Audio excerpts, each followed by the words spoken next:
First off, it's nice to meet you, sir. Yes. It's an honor, It's actually. an incredible honor to meet Yeah, you. I've read all your Anime books companion. Same here. and all your and like every single one that you've had. Now, my first question is, your last book, you haven't published a book since 2005. Right. Do you plan on publishing any more? Yeah, I'm currently working on something, but that's all I'm saying. So Okay. I'm working on the book. Okay, because a lot has changed since Oh, yes. 2000, a lot since 2005, and one of them has been the explosion of what is called moe. Yeah. What is your take on the moe phenomenon? In and of itself, it's fine.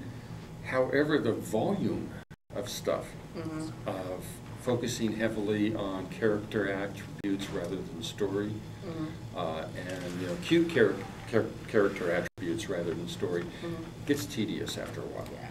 Yeah. So my basic thing is, it's not that exciting. It has actually kind of suppressed variety. Admittedly, in the 1980s and early 90s, there was plenty of money, so there was easy to get funding for doing a variety of things. Nowadays, it's much trickier, and that's a factor. But my hope is that we'll see sort of a breakdown of that kind of homogenous storyline type of thing. See much more of a variety of different types of shows being done. And, in a sense, we're still getting a good variety. It's just, there's just a lot. It's just a lot, and a lot of people are complaining that these moe anime is taking out of the budgets that can be used for other unique and original titles that we see from the same companies. Right, but a lot of people the money are going with what has been popular in the past, and that happens to be cute girls with certain attributes that make them cuter. Clumsiness, glasses, maybe braids, different types of things that they put on.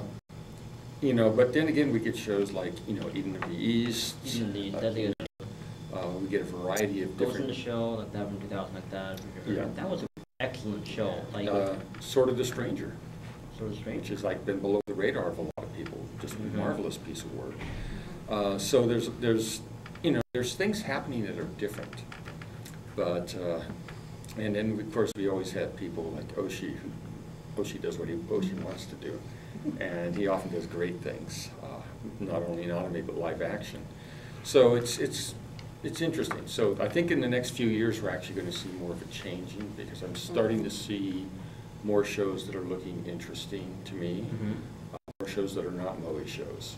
So we might be seeing the ending of that as a dominant phenomenon. It will continue. Yeah, a lot of us that are past the moe prime, that we're looking for shows that really appeal to us, like Durara or something like Gundam Unicorn. That's something like that's what I want to see out of Japan, and not 3 more seasons of K-On! Yes. Yeah. What I try to encourage people to do is look for older shows that are available. Because That's the tactic I've been using. Yeah, there's some marvelous older shows. I mean, Champion Joe, have you seen that? Champion Joe. It's the Ashita no Joe movie. It was released on DVD in the U.S. as Champion Joe. Okay. The box says in big letters on the front, English dubbed. However, that's because if you flip it over, it also has subtitles and the original Japanese track. But it's actually put up by Taiseng. It's their only non-Chinese title. Interesting. And they have Chinese subtitles on it also, because they have a big Chinese audience, obviously. But that's an example of a title that's like below people's radar. It's readily available. Revolutionary Girl Utna is coming back into print. Oh, Yeah.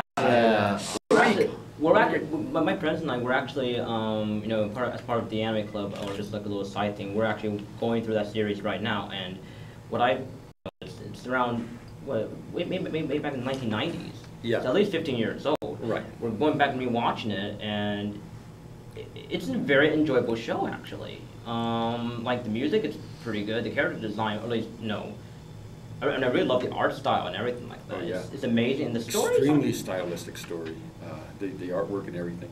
Yeah, the 1997 was the beginning of the broadcast. Wow. And then the movie was done the year of the final TV broadcast, which was, I think, 99. So, they did those in rather rapid succession.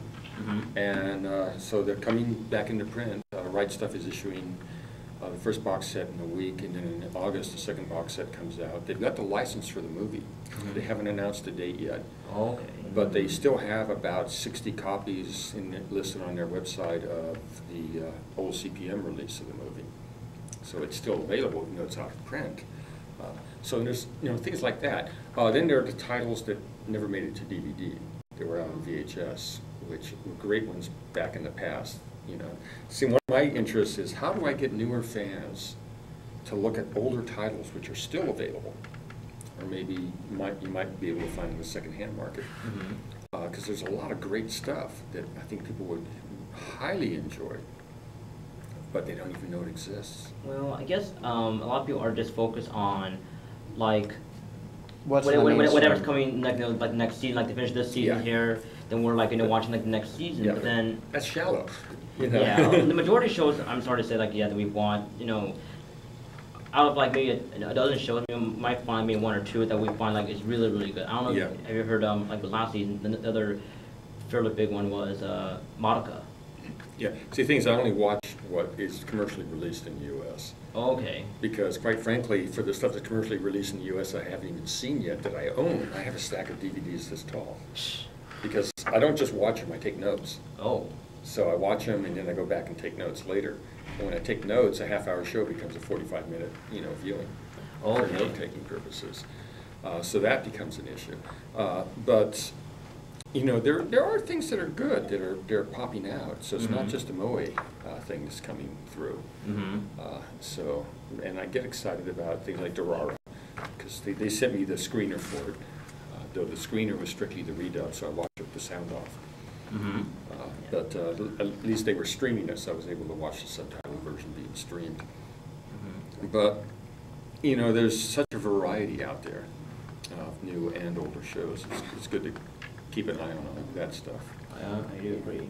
Another, of course, sorry. Like I just want to add on, like, in a way I can sort of agree, like with me and my friends, we actually started going back and watching some of the older shows, like, and then I go back through and, there's some of them are just really amazing.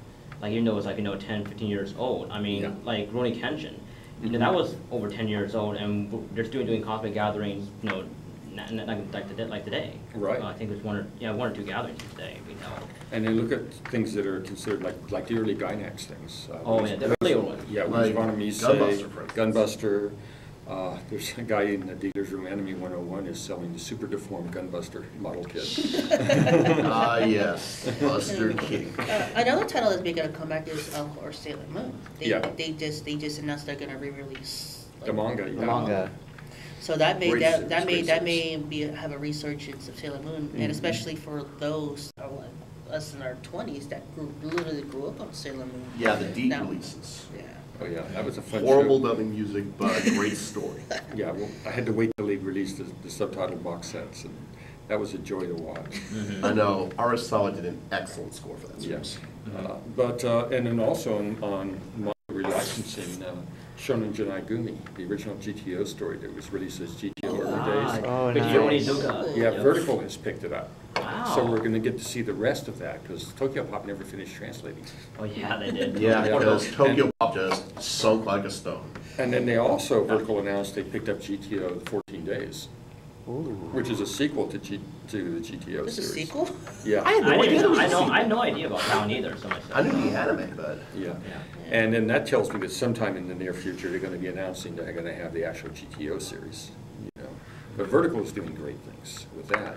So it's a lot of, some of the smaller presses that are doing exciting stuff, because, for them doing Tezuka's Buddha was an experiment, and then they discovered that, they did have a market for manga. And of course, Viz now, with their signature line, is doing really exciting stuff. So there's, for manga, that's becoming a very interesting thing. So, it's, the market's viable, as long as people are buying the things. Yeah, that's true. And a lot of people are really excited for the Sailor Moon reboot. And when they want to hear about the GTO reboot, a lot of people love GTO. Yeah, they only announced it like 2 days ago. Oh, wow, okay. Or maybe yesterday. So, moving on. So you started out as a librarian. You're currently a librarian at Golden Gate Golden University. Gate. how did you get from being a librarian to writing about anime? Well, it starts out when I was a student in high school as a cinema fan. Cinema fan, okay. Good. We had a lot of old movies on regular TV. Okay. You know, to be showing like classic Bogart films, Hitchcock films and stuff. And then a local group of us would get together once in a while, pull our money. And one guy had a car, so he didn't have to pay for gas or meal or movie ticket. And the rest of us would cover his part. And we would drive like 250 miles to the Bay Area and hit an art house theater to see a foreign film or something. And then in college, I saw as many of the films as I could. Often I would go see a film, and then I would sit through the second showing and look at the way it was constructed, how they did editing, how they did the cuts, the use of silence, the use of sound, the various cinematographic effects. And then when I moved to the Bay Area to go to graduate school, I was walking through Japantown, and there was a TV. And on the TV was animation. The drawings were about the same quality as TV animation from the 70s. Right on. You know, this is 1977. But what they did with it visually was cinematographic. It had pans, it had tilts, it had all sorts of cinematographic effects that are not in American animation. And then, like, I'm assuming, like, when it's like you were just so into, like, wait, what is this thing? Then you, and then you started doing more research on it. I started doing, I kept my eye out. I would just browse through things casually because I was so busy with graduate school. And it wasn't until years after I finally graduated and became a librarian that I discovered the anime club, Cal Anime Alpha, at Berkeley. Alpha. I'm actually part of Cal Anime Epsilon at Irvine. Right, and so I started going to their meetings. It was the second year. It was the first year they met in dorm lobbies. So it was word of mouth. Second year they started advertising. And that got me even more hooked. You know, there were still the days you got a sheet of paper that had a list of the characters and described short descriptions and then a synopsis of the story. And you had to memorize as much as you could before they turned the lights out. Wow. And you were watching a videotape unsubtitled in Japanese that was a copy of a copy of a copy, so it was kind of muddy and, you know, the colors blurred out of the picture and stuff, but it was so incredibly cool because it was the only way you could get it.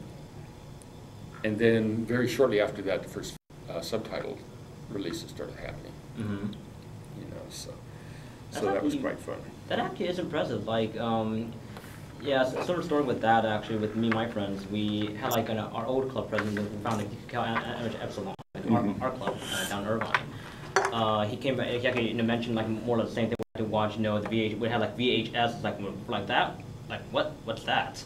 And we actually had to, like, we had no subtitles, whatever, and like all that stuff. And then nowadays, like, we have everything. We play on DVD. We have people, you know, who, you know, understand Japanese, so they can translate for us now, pretty much. So that actually is pretty, you know, pretty cool actually that you were able to be part of that actually at Berkeley.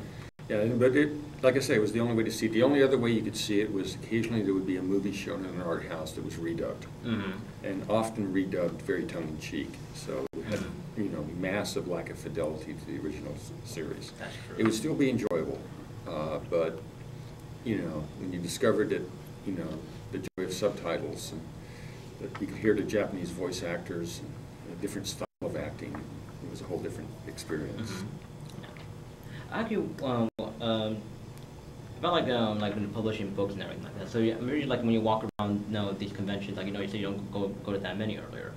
Have you ever thought about like writing, you know, a book or something talking about like cosplay, like, you know, like maybe like towards almost half of what they're doing like now. That kind of is an extension now. I think it's best for people who are more active in the experience to write about it.